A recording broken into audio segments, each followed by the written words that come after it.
So today's daf is Masekhet. We are going to start at the two dots, which is about a quarter of the way down the page. 1, 2, 3, 4, 5, 6, 7, 8, 9, 10, 11, 12, 13 lines from the top, which says V'chein shete gezuz traot.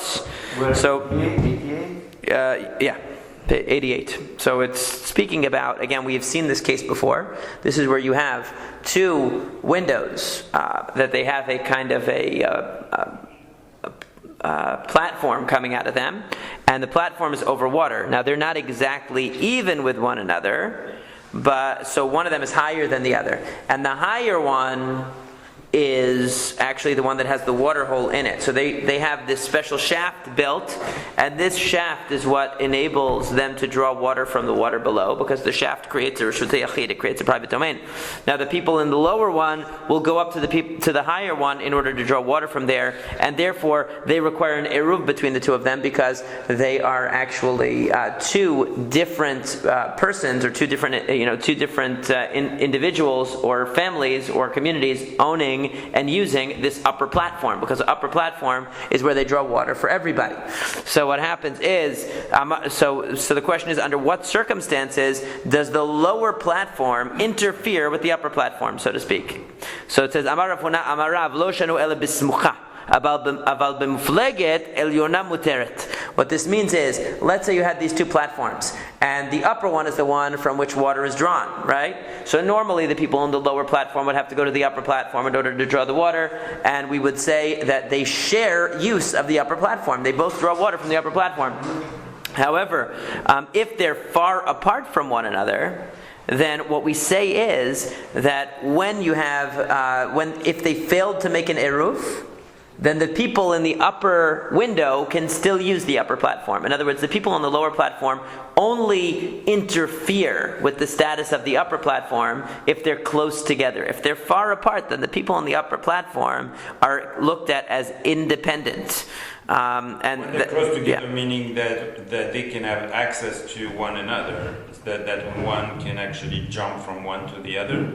Basically it's 4 tefachim is the measurement that we usually use as the rule of thumb. We're talking about horizontal distance. In other words, within 4 tefachim is considered close. Outside of 4 tefachim, from one to another. Right, you could. Right. I mean, they don't use that as the measurement. They use 4 tefachim as the measurement. But yeah, the idea is when it's right next to each other and it's very easy access. So they're considered to be connected, the domains, because the lower people use the upper one. That is what it is. But if it's far apart, it's about access. Yeah. But they use as their rule of thumb, like Rashi says, she says, okay? And he says that some people interpret it as talking about height, but he says that it's talking about horizontal distance of the one window from the other. So if they failed to make an eruv, the people in the upper window are still allowed to use the water drawing apparatus there on Shabbat, because the fact that the people in the lower window didn't make an eruv with them doesn't stop them from using it. The people in the lower one can't go to the upper one, right. But the people in the upper one are okay. V'Rav letamei, and Rav is consistent with his own reasoning, because the Amar Rav in Adam Moser al Chavero derech avir. This is something that was actually in the daf on Shabbat that we didn't learn together. But basically, according to Rav, the usage which is derech avir, which is through the air, is not considered to be usage that will prohibit. And in this case, since they're so far apart that you would have to jump, or however you want to say it, you have to throw something or jump in order to get from one to the other, it's not considered a normal usage such that we see the upper one as being an extension of the lower one. We don't see them as connected. True, you can get from one to the other, but the way you get to it is through jumping through the air or throwing something through the air. That's not considered normal usage of the upper platform, and that's why the lower platform will not interfere with the upper platform. Amar Rabba, Amar Rabbi Chia, Rabba said that Rabbi said Amar Rabbi Chia, V'Rav Yosef Amar Rabbi Oshaya, Yesh Gazel b'Shabbat, V'Churba Mahzir LaBa'alim.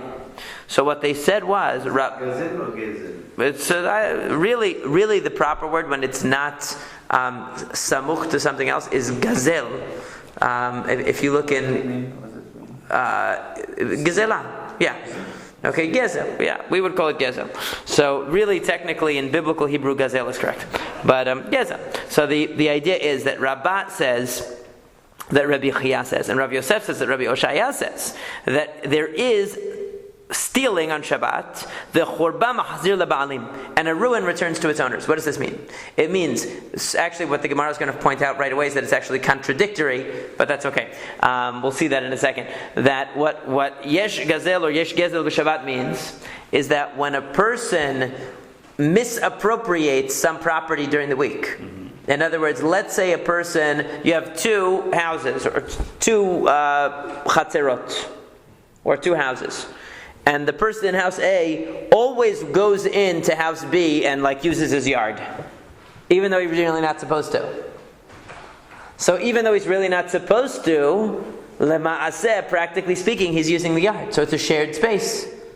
So that's what it means, there's gezel. In other words, we look at the fact that he uses it, we give it a status, we give it significance. So even though normally we would say, that doesn't belong to him. He doesn't have a right to use that courtyard. But the fact is, the bottom line is he does. So that's what it means. But then it says that v'churba mahzir leba'alim, that a ruin returns to its owners, which actually is the opposite. That means that if there's a ruin on somebody's property, and therefore since it's a ruin, the next door neighbor uses it all the time and he passes through it, it goes back to the owners on Shabbat. Meaning we don't view it as belonging to the guy who misappropriates it. So then the Gemara is going to say, what are you talking about here? Ha, gufa kasha, this is an intrinsic contradiction. Amart yesh gezel b'Shabbat. You first said that there's stealing on Shabbat al makanya, which implies that the stealer, the person who's misappropriating, owns a portion of it, and therefore it's shared ownership. But then you said then you said that the ruin returns to its owner al malokanya, which implies that since the other person who's using it is unauthorized, he doesn't affect the status. It returns to the baalim. So the Gemara answers. This is what it means. It means there is a din gezel b'Shabbat. In other words, there is a halacha of stealing on Shabbat, which means that since you misappropriated it, it's not yours. In other words, the opposite of what we thought it meant. We thought it meant that even the person who steals it, even though he's unauthorized use, it's still, he counts as one of the owners. So now the Gemara is saying, no, it's the opposite. That there is a din gezel b'Shabbat, which means we look at the person who steals not as an owner. And therefore, whatever he uses during the week, since it's unauthorized use, since it's inappropriate use, with regard to Hilchot Shabbat, we don't now say, this guy has a yard, and the yard is enclosed, and his neighbor always goes through his yard. He's not allowed to, but he always does. He steals. We don't say, since the neighbor really uses this every day, he should really have to make an eruv now with the guy who owns that because they're sharing it. We don't say that. We say, we look at the reality of who the owners are. We don't look at the fact that this guy is using it. He's a crook. Right, he should send him a bill at the end of the month. Okay, so that's kind of really going against the facilitating, not breaking Shabbat if you have to, because it's like taking the worst part of both ends. Why? Well, because the guy's not allowed to be using it. Right, but on one end you say, we say... No, the worst part would be that Matthias goes through my yard every day, and I'm already annoyed, and then comes Shabbat, and the rabbi says you have to make an eruv, because, Matthias owns your yard. So that's what I understand? No, now it's saying, no, you don't have to. Churba, machzir leba'ali means that we don't... So we're using it for the advantage we don't. It's for the advantage of the real owner. The real owner, yeah. Amar Rabba says, we raise an objection on our teaching. Now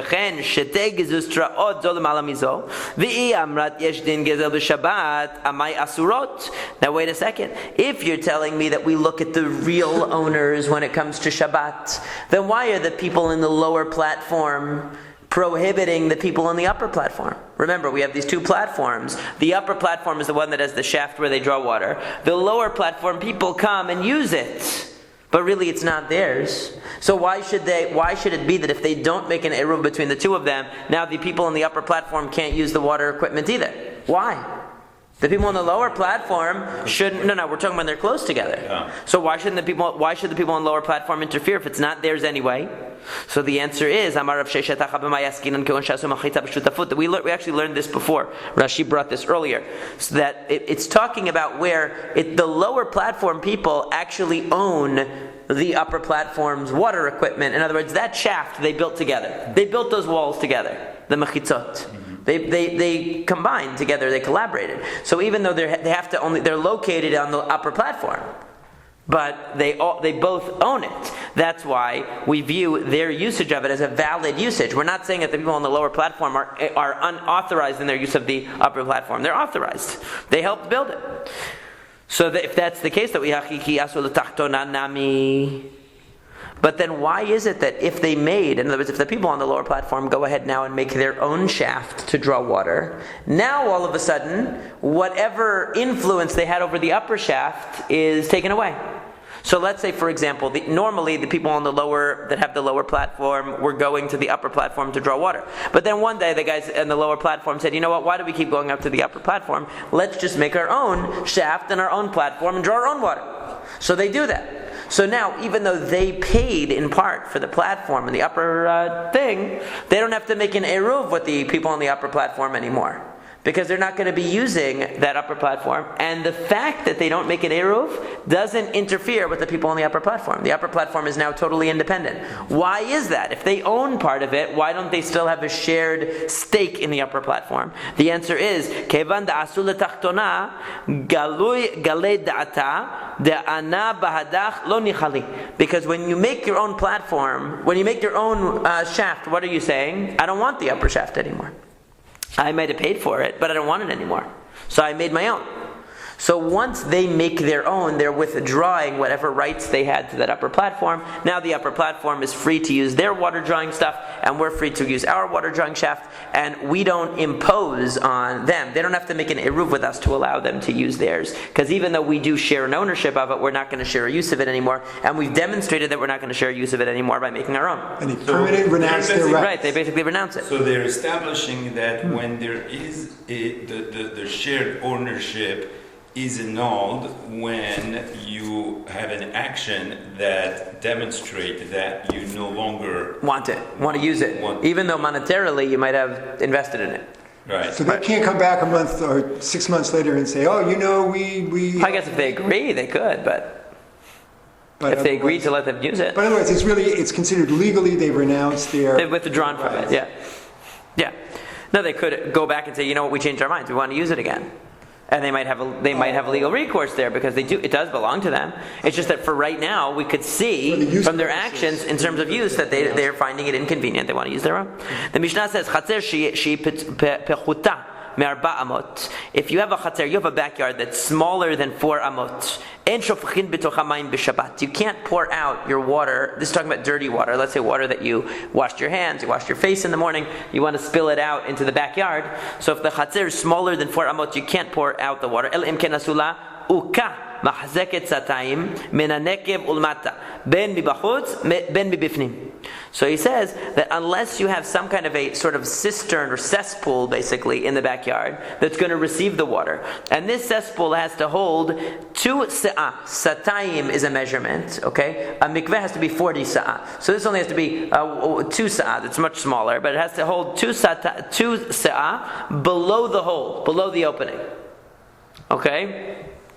So so that's the size of it in order to pour it in. You pour it into this pit in the back. Water. What? Not sewage. Dirty water, just Sewage. Not necessarily. No, I wouldn't think. It doesn't sound like it's talking about sewage. It's talking just about dirty waters, dirty water. So inside, in other words, from the opening and down, has to hold 2 sa'ah, and you can pour into it. You can't just pour it into your backyard. And it can even be that this cistern or this pit is outside of your chatzer. It's outside. It's actually in the Reshut HaRabim, right outside your chatzer, and you have to pour it over the wall into the pit. That could be okay too. Okay, but we're going to see under what circumstances is that. That's only going to be, he says, Ela shemi bachutz tzarich likmor mibifnim ein tzarich lichkamor. Lichkamor means to cover it. In other words, if it's outside, you have to cover it. If it's inside, you don't have to cover it. Now, Rashi says there that when you make it outside, lichasot piyav b'nesarim sheyiplu hamayim miyadav letoch makom petur. It has to be that you make it, that you cover it. In other words, it's covered and there's only a small area. This opening has to be a small opening, so that when you pour from your chatzer into this pit outside your wall, it falls in a makom petur. It falls in a small space. Because remember, makom petur is neutral. You're allowed to transfer from a private domain to makom petur. You're just not allowed to transfer it from there to Reshut HaRabim. So you have to close it in such a way that it's a small space, that the opening is small, so that wherever it lands, it's landing in an area that is of small dimension. Okay, if it's going to be outside of your yard. If it's inside your yard, you don't need that. You can have even a large opening and a wide open pot to pour your dirty water into. Rabbi Eliezer ben Yaakov Omer, Biv shu kamor arba amot b'reshut harabim shofachim letocho mayim b'Shabbat. If you have a kind of a gutter or a kind of a ditch, basically it was something that would take the water out. Rashi describes it as charitz. It's like a kind of a tunnel in the ground that would take the water out. If it's covered for 4 amot, we're going to see what the significance of that is, then you can pour water into it on Shabbat, and this tunnel takes the water from your chatzer to the Reshut HaRabim. In other words, you're actually going to pour it in your backyard into this sort of tunnel, and then it's going to flow out into the Reshut HaRabim, and it's no problem. You don't have to worry about it because it's covered, and we're going to see why that's significant shortly.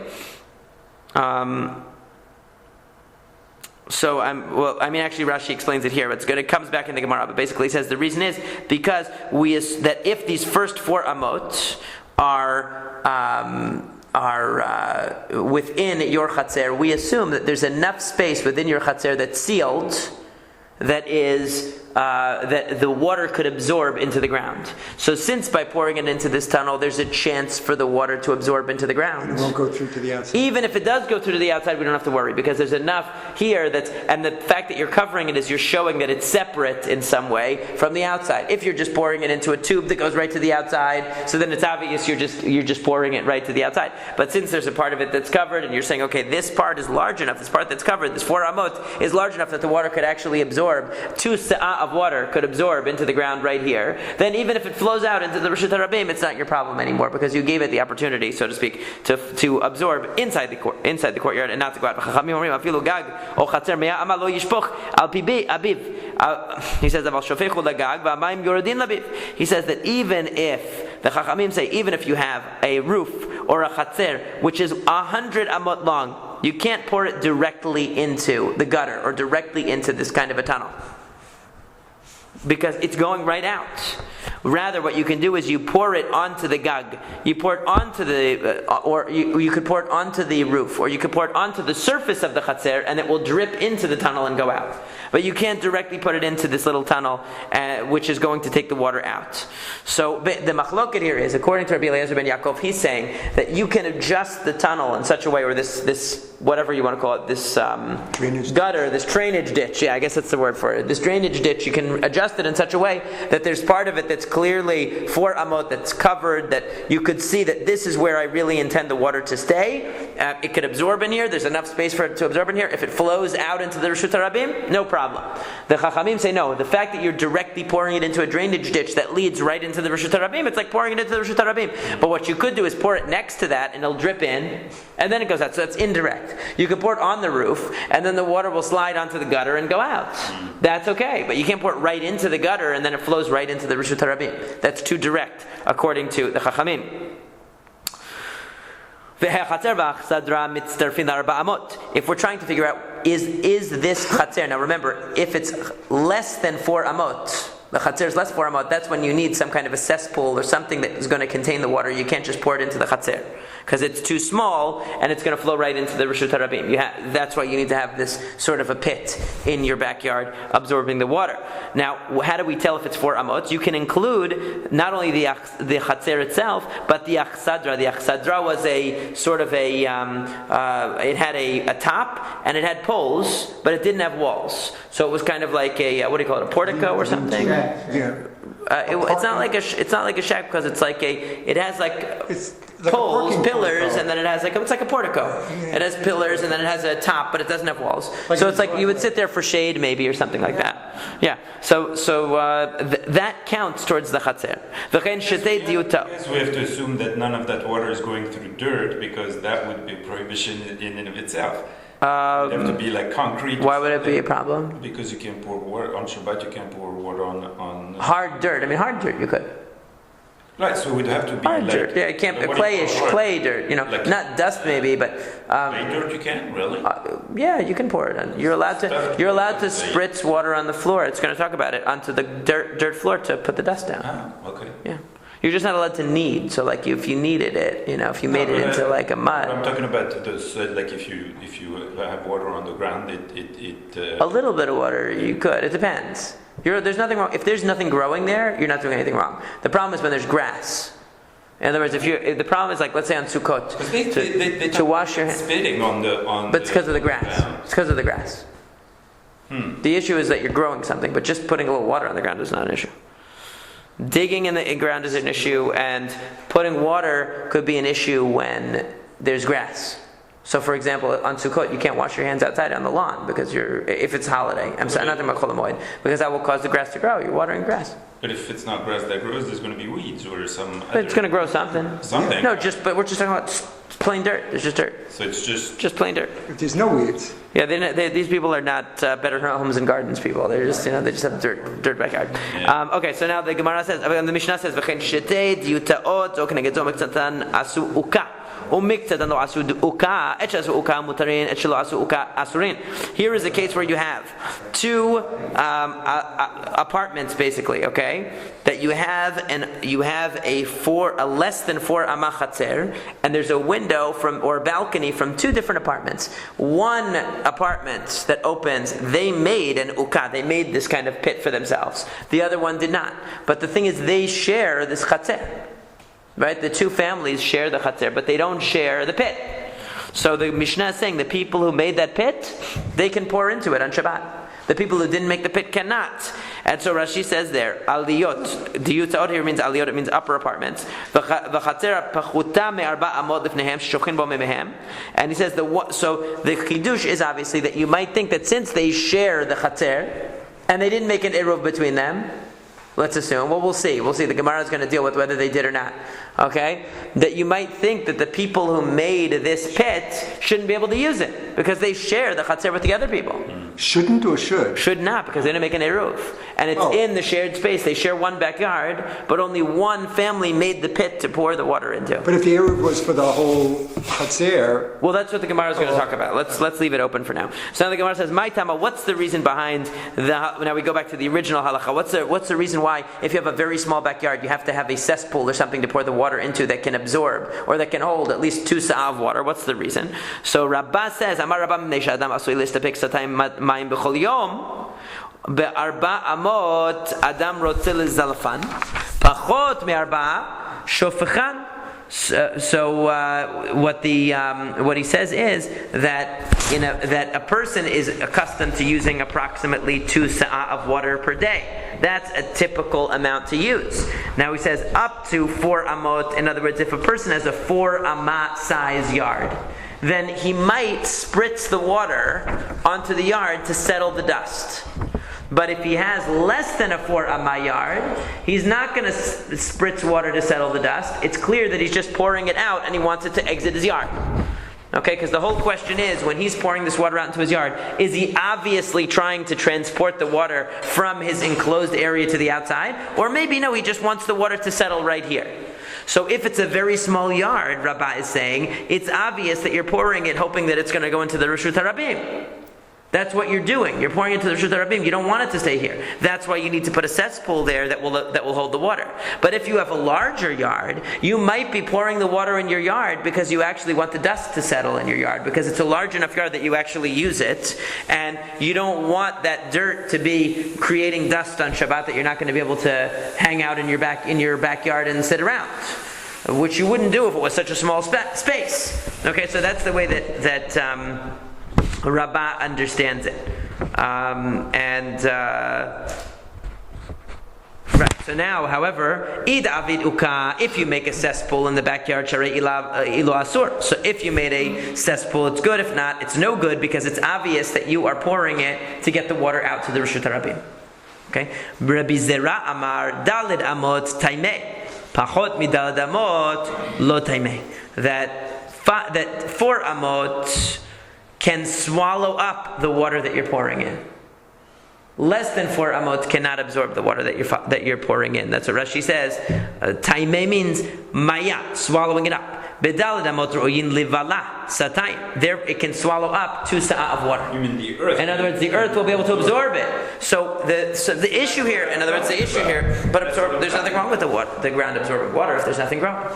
But if the water, if the earth absorbs the water, and from that absorption you get weeds, then you're growing. But that's definitely not your kavanah. That's already too removed. No, it's definitely not your kavanah. You don't want weeds. Nobody wants that. Neither when you're spitting on the grass. True, but there it's very direct. I mean, the grass is right there. Here you're talking about, in theory, if you wet the ground, it's going to cause things that you can't even see to start to fester underneath. That's very removed from the action. But the point here is that both of them are dealing with the same problem, which is, to put it in a nutshell, how do I differentiate between where a person is pouring the water into their backyard in order to transport it to the Rishut HaRabim directly, and when they're just pouring it into their backyard? Because pouring it into your backyard is okay, but transporting it to the public domain is not okay. So everyone is saying if the yard is very small, you need a cesspool, because otherwise it's obvious that you're pouring it into your yard and it's going to go right out to the Rishut HaRabim. But the question is, what is the cutoff of 4 amot signifying? So according to Rabbah, it's signifying that up to 4 amot, we interpret your pouring of the water as trying to settle the dust in the yard. Rabbi Zera says no, because up till 4 amot, the yard is capable of absorbing it. It's a question of absorption, not a question of whether it's a usable space that you would bother settling the dust in. It's a question of whether that quantity of ground could absorb that quantity of water of the 2 sa'ah. Now the Gemara says, Mai benayu, what's the difference between these two? It sounds like the same thing. I mean, in the end, they're saying the same thing, right? So what's the difference? So Amar Abaye arich v'katin ika benayu. The difference is long and short. In other words, according to Rabbah is saying that it has to do with your usage of the area, right? So your usage of the area means that it needs to be a square 4x4 amot. If you had, let's say, a very narrow rectangular shape, that also the area of 4x4 amot is 16 square amot, correct? Right. 16 amot. So let's say I had instead 8x2 amot. Right? That would be the same. Functionally, it's the same, but it would be a lot harder to use 8x2 amot. You'd really be constricted in such a narrow space. So according to Rabbah, that it goes by usage, he's going to say that would be just like having a smaller than 4 amot yard, because he wouldn't use it either. Right? You're not going to use it for hanging out. You're not going to settle the dust back there. But Rabbi Zera, who says it has to do with absorption, will say at the end of the day you got 16 square amot of dirt that will absorb your water. So it's no problem. So if it's about the usage, then the dimensions matter. The square dimension matters. That it's 4x4. If it's about quantity of dirt, then the layout doesn't matter. All that matters is the quantity. And that would be the difference. What I was thinking is that when it's like this, you're more likely to actually use it almost like as a trench and like shape it in a way so that it actually serves. So you're actively doing something. But they're not talking about a hangout space where you would actually want to settle the dust, not just that you make a passageway. You know what I'm saying? In other words, you're not going to sit in your backyard that's 8x2 amot. It's like you won't have any place to sit. So. Right. So now the Gemara says, Tenan, we learned in the Mishnah, Chatzer v'achsadra mitzarfin l'daled amot. It says that both the courtyard and the achsadra, the portico or whatever it's called, combine for the 4 amot. Bishlam ala Rabbi Zera. This makes sense according to Rabbi Zera. It makes sense according to Rabbi Zera, because what does Rabbi Zera say? Rabbi Zera says it doesn't matter what the layout is. It doesn't matter what the layout is. As long as the total area equals 4 by 4 amot, we don't care how it's set up. And therefore, even if you had 2 amot, shaped one way and another to another way, and one is a portico and one is a chatzir, it doesn't matter. But according to Rabbah, it's a problem because Rabbah is saying that it has to be 4 by 4. So how is it going to work that you have a portico combined with the chatzir? So Tirgema Rabbi Zera alibad Rabbah. Rabbi Zera was such a good friend that even though he disagreed with Rabbah, he helped Rabbah out with this one. He said, "I'll tell you what you should say in answer to this one." Okay, what's the answer? Very simply, you have a square chatzir, and around the perimeter of that chatzir is the portico that adds, let's say, 1 amah to each direction. Okay, so let's say it's a 2 by 2 chatzir, and then around it is a 1 by, it's a 1 by 2, or no, it would have to be, what would it have to be? To be 4 by 4. I'm trying to figure out the dimensions, but Two, so it's going to be 1 by it would have to be, if you had a portico going all the way around the chatzir, so that means, let's say it's going to add to all 4 sides, right? It's going to be 4 and 2, So 6. so if you had 4 and if you had, right, so you could have a 2 by 2 chatzir, right, exactly what I said before, it was right, yeah. So you have a 2 by 2 chatzir, and then you have a portico that's 1 amah in width, 1 by 2, in other words, it's a 1 by 2. So it goes around, so it's going to add an amah on to the north, an amah to the south, an amah to the west, an amah to the east. Oh. So basically you'll end up with a 4 by 4. Okay? So it works, yeah. So that's how it would be. So I was right the first time. So he says that's how it would work. So it's not just that the portico is attached on the end. If it's attached on the end and it's a different shape, Rabbah would say that's no good. It has to be 4 by 4 square, but it's a portico that goes around the perimeter and ends up completing the 4 by 4 square, that's all. So Tashma, come and listen again. It says specifically 4 by 4 amot. That makes sense according to Rabbah, because Rabbah is telling you that it has to be 4 by 4. But Rabbi Zera is going to have a problem here, because Rabbi Zera says it doesn't have to be specifically 4 by 4. It does not have to be. It just has to be that the total dimension, the total area, equals enough dirt that can absorb 2 sa'ah of water, which happens to be 16 square amot, of dirt, but that doesn't mean that it has to be exactly 4 by 4 amot square. So Amar Lach Rabbi Zera will say to you, Hamani Rabbanani, this is the rabbis. But Umatnitin Rabbi Eliezer ben Yaakov. But our Mishnah is following Rabbi Eliezer ben Yaakov. Rabbi Eliezer ben Yaakov doesn't say that it has to be 4 by 4. Okay, so what does Rashi explain? What does he mean by that this statement that it has to be 4 by 4 is following the rabbis? Delo sharulei mishum shiur, Rashi says that they didn't allow it because of the shiur makom bliat hamayim. They're not concerned about the absorption factor. What are they concerned about? They're concerned about ziluf. They're concerned about the spritzing factor.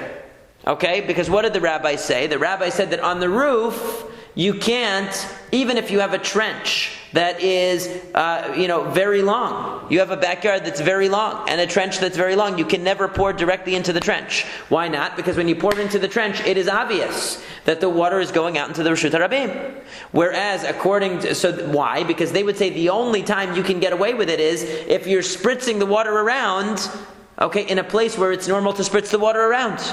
And it might flow into the trench and then go out.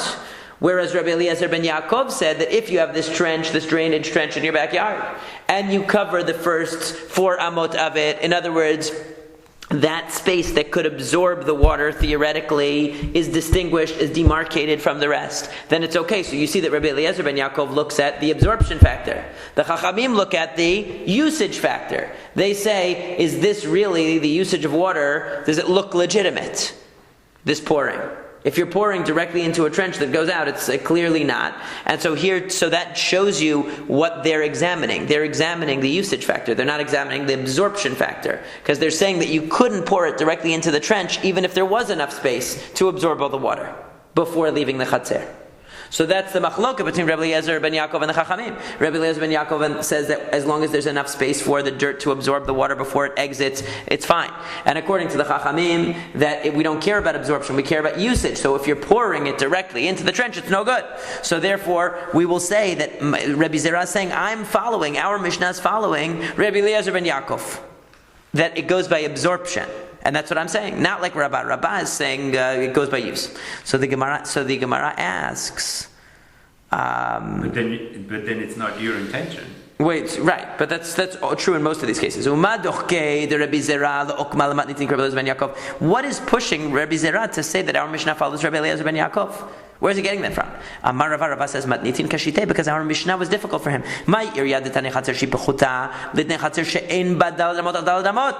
Our Mishnah is funny because the Mishnah says a chatzer that's less than 4 amot.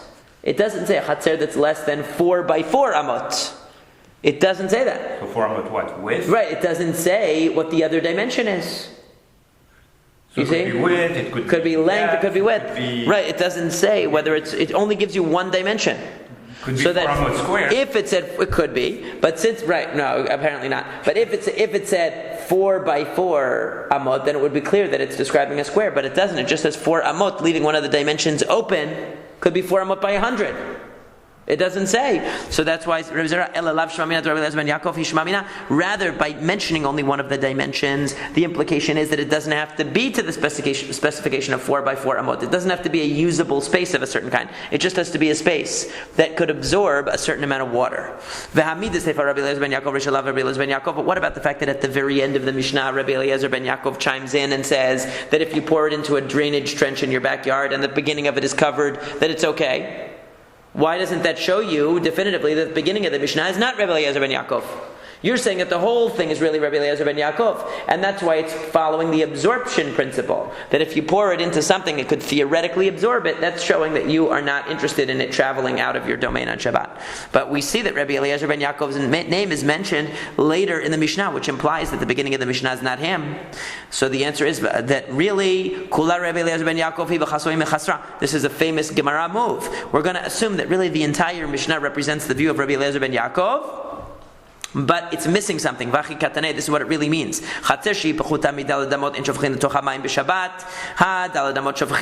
That our Mishnah means to say that if you have a chatzer that's less than 4 amot, you can't pour water into it on Shabbat. Implying that if it has 4 amot, you can, even if it's not 4 by 4.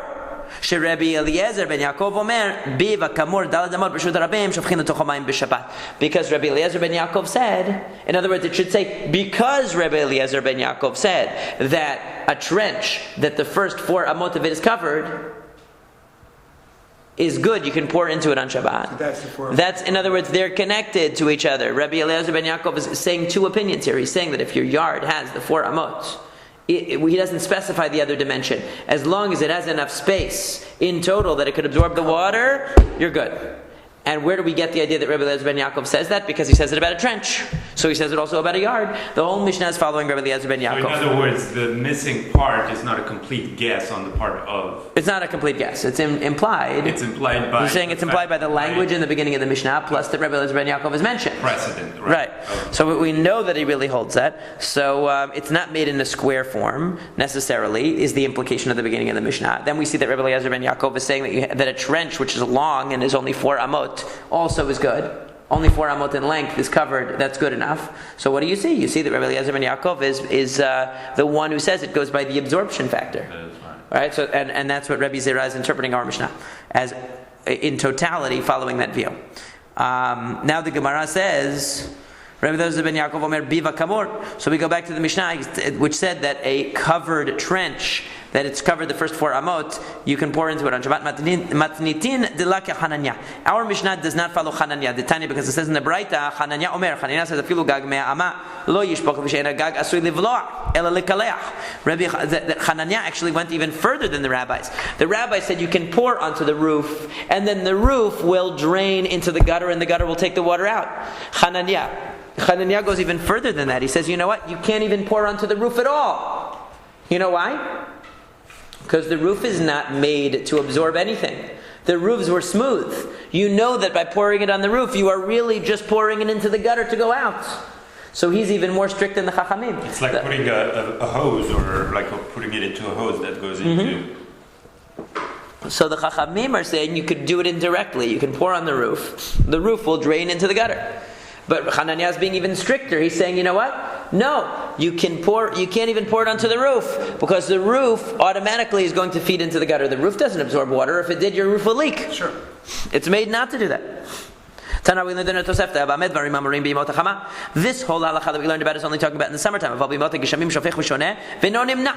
That actually during the winter time, even if you have the smallest backyard, you can pour water into your backyard and it's no problem. It's only during the summertime that you can't pour in your backyard, or you can only pour in your backyard if it's either a certain dimension or if you have a cesspool.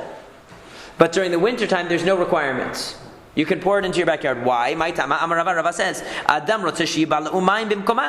because a person wants the water to absorb in its place. In other words, it's wintertime, so he doesn't even care. Right? During the summertime, you want the dry ground in the backyard. During the wintertime, it's raining and snowing and whatever, so it's already wet. So it doesn't really matter to the person in the wintertime. Nobody expects their backyard to stay dry in the wintertime. So he just wants the water to absorb in its place. There's no to'elet, there's no benefit in getting it out. Whereas, it's all muddy anyway. Whereas in the summertime, that's when you really might have a desire, an inclination for the water to get out. So, yeah. Amar le Abaye said to him, so, but what about the fact that in general, when you pour water out of your house, you want it to absorb into the ground, and we said that you can't? Right, so why are you saying here that you want the water to absorb in the ground, and you're saying, but we said generally that you can't pour the water, like let's say during the summertime you can't pour it into your backyard, even though if it absorbed all into the ground you'd be okay with it. So what's the difference? So Amar Lei said, Hatam lemay nechush, over there what should we be worried about? Lemay nechush la. Imishum kilkul hatzero hamikalkela v'kayama v'imishum gezerah shema yomrut zinoro shel peloni mekalech mayim stam zinoro nekalchimem. He says that in the summertime there are two concerns. First of all, the concern is that a person won't want their chatzer to be ruined, whereas in the wintertime it's ruined anyway. So you don't care about pouring it out into the backyard. Number two, we're worried that maybe the water is going to drain out and people are going to say, look, this guy's draining water directly out of his chatzer on Shabbat on purpose. He's running his gutter on purpose on Shabbat. Whereas really you didn't intend for that. But it ended up happening that you poured so much water that it drained out on Shabbat and people are going to say, look. I'm trying to say clarity to the premise here. But he says, yeah. When the water is poured, if whoever is pouring the water says, I don't care if the water stays there the whole time. If but it has to be clear. It has to be clear, right? If the water stays there, that's fine with me. If the water goes out, I don't care either way. So that is the premise that they have to take. Right. Whereas if you do it in a roof or somewhere else, clearly you don't want it there. Right. Now in the summertime also, clearly you would prefer, let's say, not to have water accumulating. Right, so you would either want it to absorb into the ground, or you would want it to go out. So the concern is the concern is that number one, a person is going to want the water really secretly in his heart of hearts. He's going to want the water to go out on Shabbat in the summertime. Exactly. In the wintertime, his chatzer, it's already wet, it's already muddy, he doesn't care. That's number one. Number two, if the water flows out, let's say a heavy flow of water comes out of the courtyard into the public domain, someone's going to say, look, this guy's watering his, he's pouring all his water out into the public domain on Shabbat. Now in the summertime, people will notice. Sometimes you walk down the street and you see the people have that drain from their pool and it spills out into the street, right? So that's a perfect example. During the winter time, there's so much water flowing anyway from all kinds of places into the gutter, nobody notices. But during the summertime, you notice. Right? So during the wintertime, there's so much water anyway, it's all flowing everywhere. We're not going to say, Matthias is definitely purposely putting water in a trench to take it out into the Reshut HaRabim on Shabbat, because look, there's water. There's water everywhere. So that's why the wintertime is different, according to this. Now, Amar Rav Nachman said, Bimot HaGeshamim Uka machzik satayim notnim lo satayim machzik sa'am notnim lo sa'am. Bimot HaChama machzik satayim notnim lo satayim. He says, notnim machzik satayim notnim lo satayim. Right, satayim. Sa'a en notnim lo kol ika. Okay? So he says, Rav Nachman says, you know what? I agree that there's a difference between summer and winter. But I don't agree that it's as extreme as you're saying. You're saying that even a person who has a tiny backyard that's less than 4 amot can pour whatever they want out in the wintertime. Because even if it flushes out, because he doesn't care if it stays in, because his yard is already ruined, and he doesn't care about appearances because nobody can tell the difference. Right? So I say no, that's not true. we still maintain the halacha, even in the wintertime, that a person who has a very small backyard must have a cesspool in their backyard to contain the water, and cannot just pour it out into his yard and let it flow. However, there is a difference between summer and winter. In the winter time, if he has an ukah, he has a cesspool that holds satayim, 2 sa'ah, he can fill it up to the top with 2 sa'ah, and we don't care that it might overflow. If it holds only 1 sa'ah, he can put in a sa'ah, and we don't care if it overflows. Okay, he can fill it to the tippy top. However, in the summertime, if it holds 2 sa'ah, then he can put in 2 sa'ah. But if it holds only a sa'ah, he can't put anything in. In other words, it must be satayim, and he can only put it up to satayim. If it's anything less than holding satayim, in other words, if it doesn't hold as much as a person typically uses in a day of wastewater, then he can't use it at all during the summertime. So Rav Nachman agrees there's a greater leniency during the wintertime. During the wintertime, you could even use a smaller cesspool, and that would count. But during the summertime, you have to use, if you use a large cesspool, you can use it as much as you want, but if you use a smaller cesspool, you're not allowed to use it at all during the summertime. Because the concern is it's going to overflow, and everyone's going to see it. So the Gemara asks that why can't we use the smaller cesspool during the summertime? We'll only fill it up to its brim. Because we're concerned that since you typically use 2 sa'ah of water in a day, you might overflow and put too much in the cesspool and it's going to spill out. So that's why you can't use a small one. Then why aren't we worried also in the wintertime about using a small cesspool? The answer is because what are we concerned about? That if we're worried about kilkul, that you're going to ruin your backyard, it's already ruined because it's already rainy all the time. Would overflowing be a problem? It wouldn't be in the wintertime, that's what he's saying. In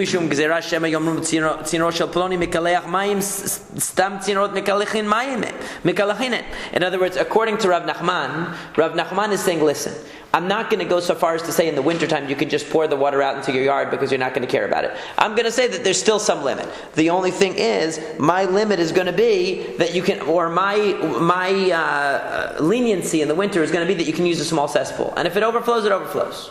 Because we're not really concerned about the overflow. Whereas in the summertime, we have to be concerned about the overflow, so you can only use a cesspool that is large enough to hold the amount a person typically uses in a day.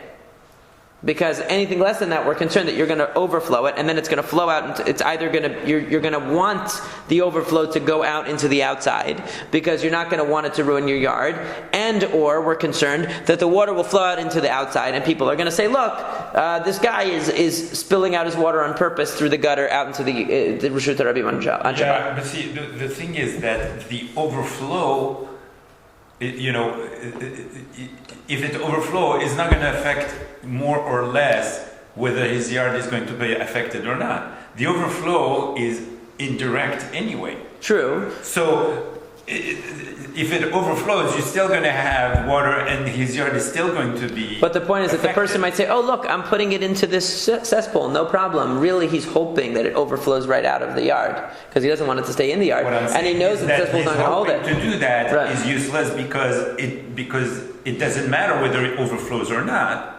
In other words, he doesn't want it to go there to begin with. Into his yard. Right, of course not. Right, he wants it to go out. Yeah. Right, and since his cesspool is too small to hold it, he knows that he's trying to do a subterfuge and pour too much into the cesspool, hoping that it will overflow out of his yard.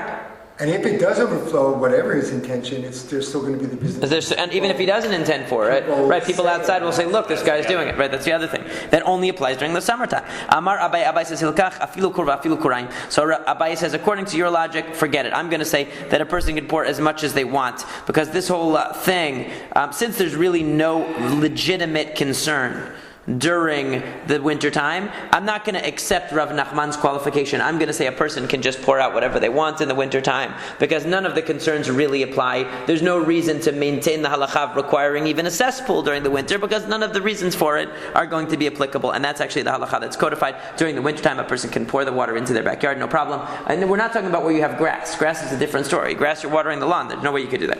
We're talking about just dirt. Whereas during the summer, we have to have, if it's a very small backyard, backyard, then you have to have this kind of a container that you're pouring it into, so that you're not directly pouring it out into the public domain for it to flow into the public domain. Obviously, if it's a cesspool, you're not concerned about anything growing.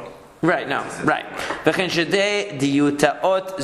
So we talk about these two apartments that open to a single chatzer that they share, but only one of the apartments made an uka, made one of these containers or cesspools to pour the water into.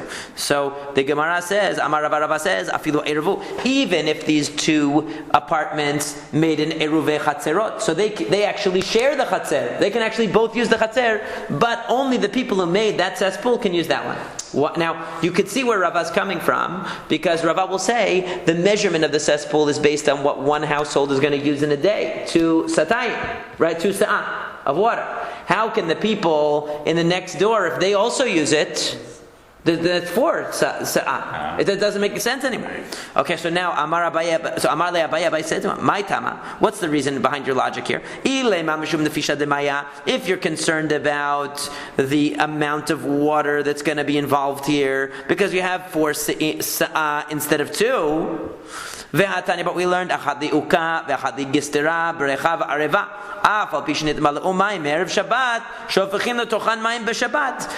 whether we're dealing with an uka, this kind of a cesspool, or a gistera, this kind of a large piece of pottery that they would pour water into, or we're dealing with a small pool, or areva, so a small kind of a ditch that contains water, or even a small boat, areva, it doesn't matter. Whatever they're using as their container, even if they filled it before Shabbat, they can continue pouring into it on Shabbat. In other words, the takana of the rabbis was that you have to have such a thing in place. It's not that you have to empty it out before Shabbat. You just have to have it in place. So even though, or like let's say you are huge consumers of water, you know that you use 5 sa'ah of water a day, you still only need a 2 sa'ah container. They didn't make it so specific. So we shouldn't be worried that these 2 apartments, between the 2 of them, are going to be using 4 sa'ah of water instead of 2. So the Gemara says, Ela I itmar hachi itmar. Rather, we must revise the statement of Rava, that Amar Rava lo shanu ela shelo erevu. That when are they not allowed to use the uka together where they didn't make an eruv? Aval erevu mutarin. But if they made an eruv between the 2 of them, that it's no problem. Even though only one household made the cesspool, it allows everybody to pour their water into it. Now, so now the Gemara's question is, V'chilo eruv mai tamalo. If they didn't make an eruv, what's the problem? Amar Rav Ashi gezerah dilma tela apoke mimanei debatim lahatam. That the question is that if they didn't make an eruv between the 2 of them, okay, so what's the, they're pouring, let's say, from their window directly into this cistern, okay, which is not really part of the chatzer, let's say. They're pouring from their private spot to this non-area, this neutral area, this cistern, or this cesspool container. So what's the problem? They didn't make an eruv. They pour from their window to there. They don't have to carry anything from their house into into an area that's not that doesn't have an eruv. They pour directly from the window. Apparently, the cesspool is right in between the 2 windows, so they can both reach it. So if it's if we're holding that it's a neutral zone. So what's the chidush that the people from the window that made it can use it? Because that's what the Mishnah says. The Mishnah says that the people who made it can use it. The people who didn't make it can't use it. Now, if they made an eruv, everybody can use it, right? But the people who, in other words, if they made an eruv, then the people who made it can definitely use it. If the people, they may or may not allow, I guess, the other people to use it. It'll be up to them, right? But if they didn't make an eruv, so then Rava is saying, if they didn't make an eruv, then the people who then it tells us that the people who are living in the apartment can use it, and the people who are not living in the apartment can't use it, right? Who didn't make it can't use it. So what's the concern? Rav Ashi says the concern is maybe they're going to bring their object into the chatzer as well. In other words, once we allow that, since they don't have an eruv between the 2 of them, they're both pouring from their windows into this cesspool. So they're sharing the cesspool that was made by one of the 2 parties. So the concern is, if we allow them to do that when they don't have an eruv, then what will happen is that they will end up carrying into the Chatzer as well, because they're going to say, oh look, there's no problem with us sharing the space back there, because we're both sharing the cesspool, so let's carry other stuff back there as well, and they didn't make an Eruv. So therefore the rabbi said, they can't share the cesspool, only the parties that made the cesspool can use it. The party that didn't make the cesspool can't use it. But if they made an Eruv, now even the party that didn't make the cesspool is allowed to use it on Shabbat, even though they didn't make it, since it's part of the Chatzer, and they made an Eruv Chatzerot, everybody is allowed to use the cesspool as well. And we say, Hadran alach ketzad mishatfin, Hadran alach ketzad mishatfin, Hadran alach ketzad mishatfin, and we'll continue with the new parak Kol Kagot, Be'ezrat Hashem tomorrow.